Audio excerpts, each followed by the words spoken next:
Nos prochains invités aujourd'hui, on les a reçus il y a quelque temps. C'est M. Jean-François Pelletier, qui est maire de Sainte-Anne-de-la-Pocatière. Bonjour à vous. Bonjour, bonjour. Et Vincent Bérubé, qui est maire de la Pocatière. Bonjour à vous. Bonjour. Merci d'être là. On vous a reçu récemment par Zoom. Et là, c'est très apprécié que vous soyez avec nous. On va parler entre autres du projet de fusion dans quelques instants. Mais je ne peux pas vous recevoir, M. le maire de la Pocatière, sans vous parler de la nouvelle de ce matin qui nous dit que Maxi serait possiblement intéressé à s'installer chez vous? Les communications sont bonnes. Ouais. Effectivement, je pense que c'est très positif. Maintenant, c'est des promoteurs privés, là, Sandalwood et Maxi, là, qui discutent ensemble. Donc, je crois que c'est... On arrive à une entente bien ficelée. Donc, oui, c'est positif. Maintenant, allons-y. On a hâte que l'annonce se fasse officiellement par les promoteurs privés. OK. Mais vous avez bon espoir que ça se réalise? Oui. On a de très bons espoirs. Est-ce que ça a donné... Bon, on sait que le IGA, qui était là depuis plusieurs décennies, qui a fermé, est-ce que ça a fait mal à l'économie? Parce que c'est 58 emplois perdus. Est-ce que ça fait mal à la Pocatière? Bien, c'est certain là, que ça fait mal. Chaque entreprise qui peut fermer, ça fait mal. Les gens on espère que se sont tous replacés. Maintenant, d'ouvrir une autre épicerie, ça va être une difficulté de recrutement, assurément. Mais pour le milieu pocatois, puis le milieu de toutes les municipalités qui nous entourent, c'est quand même relativement positif d'avoir une épicerie de ce genre-là. Je prends encore quelques minutes parce que aussi, dans les nouvelles ce matin, on annonçait que la seule piscine intérieure de la région de la Pocatière pourrait définitivement fermer ses portes. Moi, j'étais au 5 à 7 de Mme Deschênes là, pour son départ à la retraite. Ouais. Et je sais que c'était un des dossiers prioritaires du député Rivet. Pour vous, M. le maire, vous recevez ça comment? Bien, c'est sûr que c'est une très grande déception. On avait comme signal, comme quoi que la piscine, ça sentait bon, comme on peut dire. Ça allait être positif, normalement, selon nos attentes. Et on reçoit une lettre, là, parce qu'à la Pocatière, on avait 3 projets. Un complexe multisport, on avait la piscine, on avait aussi les balles au mur, un projet du collège. Donc, on s'attendait au minimum à avoir une réponse positive dans un de ces 3 projets-là. Mais moi, mon souhait intérieur, c'était que la piscine soit le premier là, dans ce chose-là. Naturellement, si le complexe aurait été deuxième, où on aurait eu les 2 projets ou les 3 projets, j'aurais été, en tant que maire de la Pocatière, très, très heureux. Mais les attentes, fallait quand même... Il faut mettre les objectifs élevés. Là. Mais les attentes, naturellement, étaient que faut que la priorité numéro 1, c'est que soit la piscine du cégep soit financée à 100% par le gouvernement en étant dans une institution scolaire, des études supérieures. Donc, on s'attend à ce que cette infrastructure-là soit déjà financée. Est-ce qu'il y a un plan B? Bien, le plan B, c'est, il faut se rasseoir ensemble puis voir si on peut faire une stratégie. Là, on s'attendait à une confirmation positive de ce projet-là. Donc, là, maintenant, le fait que pourquoi ça a été refusé, analysons-le, et comment on peut faire pour améliorer cette situation-là, comment on peut faire pour avoir notre piscine. Est-ce qu'on doit la sortir des locaux du cégep? Est-ce qu'on doit trouver un moyen de financer ce projet-là? Moi, pour ma part, d'aller faire une campagne de financement pour une entreprise ou une institution qui appartient au gouvernement, c'est un peu particulier. Je veux dire, à un moment donné, il faudrait que les gens du gouvernement mettent l'argent dans leurs infrastructures en premier, puis financent leurs infrastructures. Pour ma part, c'est ça. Et on ne peut pas envoyer des millions de dollars à des projets, à des entreprises privées comme, pour ne pas les nommer, les Kings de Los Angeles, mais pas mettre de l'argent dans nos infrastructures, puis de donner l'occasion à nos jeunes, puis à nos jeunes et nos moins jeunes, d'aller nager puis d'apprendre à nager. Parce qu'il y a des gens de tous les âges qui apprennent à nager aussi. Donc, ça pourrait devenir un projet municipal? On va regarder les options. C'est sûr que refaire un bâtiment de Ouais, piscine, on parle de plusieurs millions aussi. Là, c'est peut-être 20-25 millions de dollars pour pouvoir faire un projet comme ça. Est-ce que l'apocatière a les reins assez solides pour ça? Je suis obligé de dire non. Là. Il va falloir qu'il y ait de l'argent qui arrive encore une fois, de d'autres sphères, là, d'autres argent, dans le fond, de d'autres milieux. Jean-François Pelletier, vous êtes porte-parole de ce projet de fusion. On sait que récemment, les municipalités de Rivière-Ouelle, Saint-Denis, de la Boutérie et Saint-Pacôme se sont retirées. Oui. Qu'est-ce qui s'est passé? Ben, c'est en tournée de consultation dans la semaine du 17. Chaque municipalité a fait ses tournées de consultation puis d'information. Puis ces gens-là, ils ont décidé qu'ils n'étaient pas prêts. C'est ça à peu près qui s'est passé. C'était peut-être bien moins... L'information a été un peu moins communiquée. Puis les conseils municipaux, quand ils ont vu ça, ils ont dit « Bon, on va attendre, on n'est pas prêt, on ne veut pas nuire au projet. » Je pense qu'ils croient, eux autres aussi, que les maires avec qui on travaillait, ça a très bien été. Ils croient au projet, ils croient que ça s'en vient, les regroupements. On n'a pas le choix avec tout ce qui se passe. Bon, on a vu un exemple, là. Puis il n'y a pas juste ça qui est pelleté des municipalités. Là. On a eu Sûreté du Québec, on a eu les chemins avec les années. Là. Un matin, il y avait une émission à TV, puis c'est ça qu'ils disaient. Là, dans les années 80, en 93, quand ils ont dit les routes, là, ben, il y a une partie qui s'en va aux municipalités, là, mais l'argent n'a pas suivi. Les infrastructures, ça n'a pas suivi. La SQ, ça ne suit pas tout non plus. Ils viennent d'avoir une augmentation. Ben, on va 50 %, c'est nous qui vont en payer. Les gens sont tous pris conscience de ça dans ces choses-là, mais ils n'étaient pas prêts à perdre leur identité, à perdre la proximité. T'sais. Ils se voyaient dire diluer au travers d'une plus grande ville. Puis, je pense que c'est un peu ça qui s'est passé. C'est une question de communication aussi. Là. Mais ça va venir dans le temps, je crois. Là. Avant de parler, parce qu'on va parler de la suite du projet dans quelques instants, mais comment vous avez reçu ça, le retrait de ces 3 municipalités-là?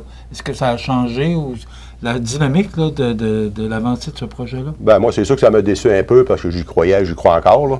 Mais nous, on a décidé qu'on poursuivait à 4, là, les 4 municipalités, Saint-Anne, Saint-Onésime, la ville, puis Saint-Roch-des-Aunais. Fait que c'est sûr que ça change là, le portrait. Là. Ça veut dire 10 000 de population tombe à 5 000, puis là, on va ajuster les chiffres aussi. Là. Mais c'est sûr que j'ai trouvé ça décevant un petit peu parce que les maires étaient convaincus. Là. Le niveau n'était pas là. Fait que c'était... C'est très décevant, c'est sûr. Encore une fois, quand on a parti ce projet-là, on visait d'avoir 10 000 citoyens. On visait d'avoir peut-être une présence politique plus grande. Malheureusement, c'est pas le cas, mais en même temps, il y avait aussi un autre objectif, c'est qu'on commence à se parler. Qu'on arrive avec nos réalités, puis on dit c'est quoi les choses. Bien, ça, on est obligé de dire que ça a fonctionné. Parce que les gens, le trio, si on veut, on va pas les renommer toutes les 3, mais ils ont commencé à se parler. Ils ont trouvé peut-être d'autres opportunités qui vont les aider. Nous, on croit, encore une fois, les 4, que le meilleur pour nous, c'est un regroupement, non seulement de services, mais un regroupement fusion. Pourquoi? Parce que on sait qu'on va avoir un dollar collectif plus fort rendu là. Puis je pense que c'est ça le plus important. Le cas de la piscine en est un. C'est que présentement, la Pocatière, pour la piscine, on est allé, on a dit OK, parfait, selon le budget, notre capacité, on est capable de mettre 100 000. Mais si on avait sauvé de l'argent collectivement, puis tout ça, ben peut-être qu'on aurait mis 200, peut-être qu'on aurait mis 250, peut-être que... Là, je ne peux pas me projeter dans le futur parce que la nouvelle ville, la nouvelle entité n'est pas faite. Mais en réalité, ça nous aurait sûrement rendu plus fort au niveau de la collectivité pour impliquer de l'argent collectivement là-dedans. Pourquoi? Parce qu'on va sauver des sous naturellement dans les élections, exemple, où on se réserve tous des budgets. On a des logiciels qui sont tous dans les mêmes compagnies qu'on paye chacun de notre côté, tandis qu'on pourrait payer juste une fois. Il y a plein d'affaires comme ça qui feraient en sorte qu'on sauverait tout collectivement, puis que tous les citoyens sauveraient collectivement. Puis après ça, on pourrait travailler ensemble pour des services de proximité. Puis c'est ça l'important là-dedans, c'est le service de proximité. On veut pas... Je reviens sur la piscine, mais est-ce que c'est normal d'aller apprendre à nager à 35, 40, 1 heure de route pour apprendre à nager? Est-ce qu'avec l'environnement, c'est logique de faire ça, de faire déplacer des gens individuellement d'un côté ou de l'autre? Non. Il faut garder nos services de proximité le plus proche possible pour que les déplacements soient le moins grands possible aussi. On va s'arrêter quelques instants pour une pause, et après ça, ben moi, ce que je veux vous entendre, c'est quoi la prochaine étape, où on s'en va avec ce projet de fusion-là. Alors, je vous rappelle aux invités, Jean-François Pelletier, maire de Sainte-Anne, et Vincent Bérubé, maire de la Pocatière. On revient dans quelques instants. Donc, je vous rappelle mes invités aujourd'hui, Jean-François Pelletier, maire de Sainte-Anne-de-la-Pocatière, et Vincent Bérubé, maire de la Pocatière. On sait que maintenant qu'il reste 4 municipalités, soit Sainte-Anne-de-la-Pocatière, Saint-Onésime-Dixworth, Saint-Roch-des-Aulnay et, bien sûr, la Pocatière. Messieurs, c'est quoi la suite des choses? Là, on sait qu'il y a 3 municipalités qui se sont retirées. Vous continuez, vous avez confirmé que vous continuez votre projet de fusion. C'est quoi la prochaine étape? Bien, il y avait des étapes de prévues dans l'échéancier, puis on veut respecter l'échéancier pour arriver en 2025 avec notre nouvelle ville, mettons, à la période électorale. Là, on s'est rencontrés, c'est sûr que là, on tombe dans la période d'été, puis le MAMACH, il continue son projet. C'est le même projet, on enlève 3 municipalités, on continue à 4, on ajuste les chiffres avec les budgets pour 4 municipalités. Puis là, ben, c'est ça. Là, nous, on se forme un autre comité, puis là, on travaille sur le projet. Puis il faut vendre notre projet aux citoyens. On a vu où c'est que ça... Les questions qu'on a eues dans notre tournée d'information, on a eu des questions, on va chercher les réponses à ça. Puis là, on va présenter un genre comme si on vendait une maison, comme si on a un plan à vendre aux citoyens, puis on va leur dire c'est les avantages qu'on a à être ensemble, puis les inconvénients à rester seuls. Fait qu'on on pèse le pour le contre, puis on dit aux gens, bien, regardez, les gens sont favorables, on est favorable, vos élus sont favorables, notre milieu est favorable pour telle et telle raison. C'est ça, c'est la prochaine étape qu'on a à faire à sortir ce plan-là. Est-ce que vous devez aller en référendum? Non, c'est pas obligatoire d'aller en référendum. Naturellement, c'est pour ça qu'on a sorti ça en consultation. On est allé expliquer où est-ce qu'on était rendu. Puis en même temps, ben on va expliquer aussi à l'automne où on en est rendu. Donc après ça, on prendra des choix, mais on pense que selon le pouls qu'on a présentement, c'est très positif. Puis on sait qu'on a de l'information. Tu sais, on est là-dedans tous les jours, nous. Hein? Je l'expliquais tantôt, là, on fait 40, 50, 60, 70 heures parfois dans une semaine dans nos municipalités. On sait les enjeux qu'on vit. Donc, maintenant, il faut l'expliquer puis il faut le communiquer. Puis c'est ça, c'est un peu ça l'important. Puis là, ce que je voulais dire aussi du côté positif, un petit peu le fait qu'on est rendu 4 puis tout ça, ben, il n'était pas trop tard dans les chiffres puis les affaires comme ça. Là, on peut regrouper les chiffres à 4, on peut avancer, puis on peut savoir de quoi va avoir l'air la nouvelle entité, la nouvelle maison dans le futur. OK. Là, il nous reste à peu près 2 minutes. Est-ce que ce sera... Est-ce que vous gardez le même nom? Vous avez parlé tout à l'heure que ça pourrait être des secteurs. Mais là, est-ce que ça vous prend l'appui de la population? Là, vous me dites là, que vous sentez que ça sent bon, là, mais est-ce que ça vous prend plus que ça pour que ce soit approuvé? Parce que le ministère des Affaires municipales doit approuver ça, votre projet. Mais vous n'êtes pas seul là-dedans. Non, il y avait eu un tour de table, tu sais, quand on était à les 7, là, pour dire, bon, parce qu'il y avait une étape, à un moment donné, dans le décret, quand il va signer, il va falloir qu'il y ait un nom. Si on parle du nom, il va falloir qu'il y ait un nom qui soit écrit dans le document. Là. Fait que si vraiment on ne s'entendrait pas, il peut y avoir un nom temporaire. Après ça, le premier conseil de transition, lui, il peut dire, ben, je vois la population, on fait un concours. Mais je pense que les 4 qu'on est là, présentement, on s'était pas mal entendu sur quoi devrait être le nouveau ou le nom de la ville, parce qu'on veut garder notre identité. Il y a beaucoup d'institutions, de commerce, d'entreprises, le changement moins d'adresse. Fait que je pense que ça augure bien là, pour qu'on s'entende sur un nom. Avez-vous une date? Est-ce que vous êtes... parce qu'à un moment donné, il faut que vous arriviez, vous l'avez dit, le nombre d'heures que vous avez à faire dans ce projet-là. C'est quoi pour vous la date là, ultime où ça pourrait être soumis à la population ou encore décidé là, en conseil municipal?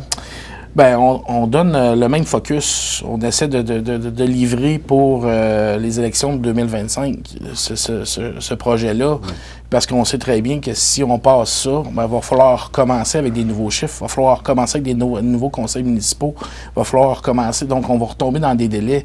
Puis là, rendu où est-ce qu'on est rendu là, on doit absolument livrer des solutions.